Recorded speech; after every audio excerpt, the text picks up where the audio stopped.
Drama is so useless. Drama is the whole reason why I left certain sites. Life is too precious to waste it on drama. As I've said before, I don't really listen to many other communist channels at this point. My focus right now is on doing the reading and doing my own content and talking to you all and reading the things that you send in. And because I actually know some of you. And when I'm not doing that, I'm looking more at bourgeois, more petty bourgeois, like not, CNN and CNBC. But I'm looking more at bourgeois economic analysis because I think that we're entering another 2008 type event, and I'm trying to be riding that wave as it comes in. Like, imagine you could go back, which I mean, some people were, but for me, it's like, imagine you could go back to '06 and '07 and watch the entire 2008 crash develop in real time, day by day. I feel like I'm actually getting that opportunity now. This started for me by following the housing market because, we've done part of, I gotta resume this at some point, part of the homeless industrial complex playlist and talking about the housing crisis. So I started looking more and more at the housing market, like what's going on there. So I started listening to economics channels, different economists who analyze the housing market. And turns out, I mean, I've covered this in a number of other streams, but let me put up what is increasingly, I think if I had to say my favorite image, if I had to pick a single image that was my favorite, it would be this one. This is from a channel, Reventure Consulting, which you got to take all of the, housing market analysis channels with a grain of salt. Most of them have terrible petty bourgeois, extremely reactionary, basically fascist, libertarian politics. I think Reventure has some of the least bad politics, and at least they don't rub it in your face, and they do talk about people trying to buy houses rather than just investors. A lot of those like investment things, they're literally small investors are a lot of what's causing the problem in housing. But anyway, this is from Reventure Consulting from a video. The biggest mortgage collapse in U.S. history is happening right now, meaning there's the lowest number of mortgage applications. Mortgages are how most people fund house purchases. It's a loan that is specific to buying a house. So there's the least amount of mortgages being applied for in history. Why? Well, there is the 130-year average going back to 1890 of U.S. house prices. You can see that up to about 2000 or the 90s, there was a pretty steady range. It was compressed within a certain range. And then you start to get around 1980, you see like a historically high spike that's as high as anything, back for 100 years, basically. And so this is the end of the superinflation of the 70s and the beginning, really, politically, of neoliberalism, which was largely a response to that global crisis of capitalism. Then around 1990 and the George H.W. Bush recession, there's another spike which actually sets a new record. Then it comes down for a while, and then the next thing, it just blows everything else out of the water. And reminder, this is adjusted for inflation. It's an inflation-adjusted chart. So you get this spike that peaks in like '06, '07, and that is what laid the groundwork for the 2008 crash. There was so much value, and there was so many other investments and bets tied up in the housing market, mortgage-backed securities and the derivatives. And when that crashed and it fell back a lot closer to the 130-year average, which is what it's always going to do. Capitalism moves cyclically.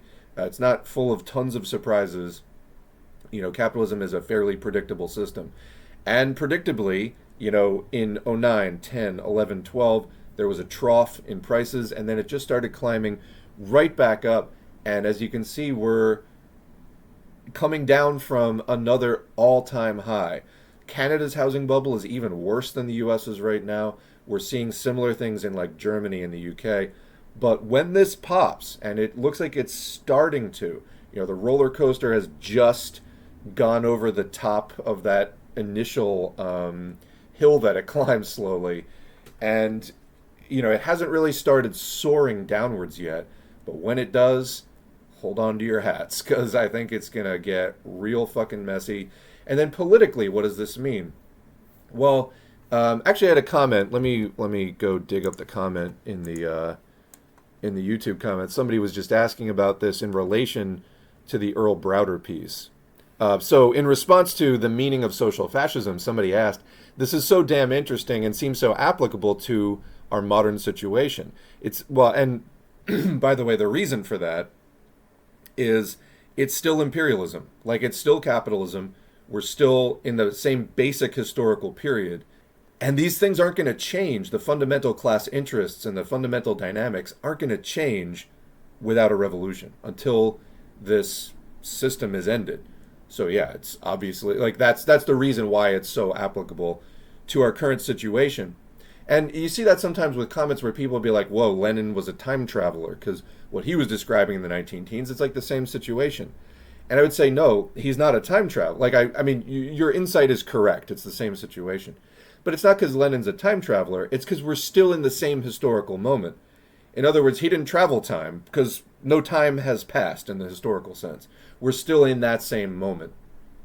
So that's why it's so applicable. Anyway, thank you for giving me something so stimulating to listen to while closing at my job, which is mind-numbing. I've got a question, though. At one point, Browder says that fascist movements are a direct reaction to militant labor movements and that without a strong working-class movement, capitalism doesn't need fascism to preserve itself. To me, this makes a lot of inherent sense because, yeah, Browder was responding to the socialist reformists that were saying, like, well, the communists insist on violent revolution, and that this just provokes people, the more timid, to run into the arms of fascists. And it's like, well, are people not supposed to, defend themselves? Should people just start loving their exploitation, or how does that work? But of course, the socialists think you can just wait out capitalism; it'll be fine. And that's the problem with reformism, which is basically a version of bourgeois thought, or at least the heavy corruption of Marxist thought with bourgeois thought to the point that it, arguably bears more in common with bourgeois thought than proletarian thought. Certainly there isn't much of a militant labor movement in the US, but we've still got this MAGA movement on the rise, which seems fascistic in nature. So a couple of things that I said in response. First of all, to some extent, it never really went away. They always kept fascism on the back burner for as soon as it seemed like capitalism got into, any more distress and any more trouble. But 2008 really got them edgy. They created the Tea Party right after that, like literally right after 2008. I think that formative Tea Party speech, which was aired on Fox News, I forget who gave it, that was in like December or November of 2008. They created the Tea Party to start astroturfing a movement to capture public outrage and steer it into a useful direction. So Lulbertarianism, Rand Paul, etc. MAGA is a direct descendant of the Tea Party. So, and I mean, Tea Party coming up in '08, then you get like the birther thing in like by 2012. Tea Party, by the way, shed any actually critical, I was looking at conspiracy stuff at that time. After the Tea Party came out, I was like, oh, fuck this, because it was like a complete dumbing down of some actually critical research on U.S. empire and things like that. That was where it became, they took the elements out of that would still attract some of the, the right-wing people who would be more amenable to fascism, real reactionaries, while taking out anything of any real substance. It went on from there, 2012, Trump comes in with the birther thing, and then MAGA, like that's all one direct lineage. And even before the Tea Party, you had like the Minutemen in 2006 under Bush and Cheney, and so on. But anyway, meanwhile, while the right wing has been building that AstroTurf stuff, we've also seen Occupy and similar things popping up in the wake of 2008 on the left. So people talking about capitalism again, which for the U.S. was literally a step forward. DSA growing, the Bernie Sanders campaign, and the stirrings of a labor revival, which hasn't made major strides yet, but it is happening. You're right that it isn't really roaring, but after the next crash, which I think that we're on the cusp of, all of this is going to get more escalated. So we saw the right wing really step it up after 2008 because that was a time of vulnerability for capitalism. They're going to enter another really vulnerable period, and they're going to trot out even more escalated fascist politics after that. So basically they're doing a hard push for whatever additional profits they can get. This goes back to the 90s and 2000s, which was the beginnings of some of this instability. Like I said, going back to the 70s crisis with the inflation, they brought out neoliberalism after that. It was the beginning of making workers pay for the crisis by rolling back all the programs. And then that has just gotten more escalated as we got into the 90s and the 2000s. And the 2000s really stepped it up with the war on terror. Honestly, people talking about Trump like he came out of a vacuum or something. No, I mean, honestly, Bush and Cheney should be talked about way more. But people they can't bring themselves to reflect on 2001 to 2009 almost at all. But arguably way more transformative time than anything Trump did. Was engaging in a discussion about that recently where, I mean, Bush and Cheney, that whole administration, they made Trump look like a complete amateur.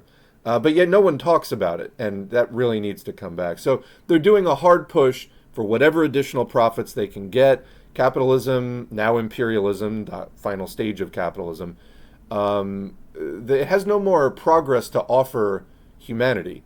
It is just going to grub profits more and more aggressively. And so the push is on to roll back whatever social reforms that they can, again, make workers pay for the crisis, and so on. But you see here, the housing bubble, this is the activity of investors that don't necessarily trust the stock market or whatever else, and they're just going out there and buying everything up, and then sitting on it and driving up the value, and people can't access the housing.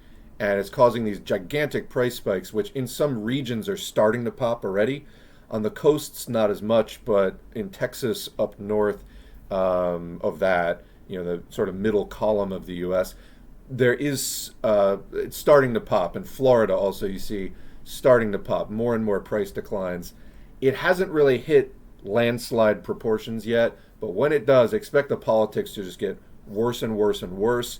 And like I said, that's what I'm focusing on a lot more right now than sort of minutia of like what happened in a national liberation struggle, in the 60s in this particular country. I think that there is a tsunami about to hit people in the face with another round of the global financial crisis. And it's not that other stuff isn't important at all, but I think to me, this is what's most relevant. I don't really see many people on the left covering it at all. So that's what I've been spending a lot of time on lately.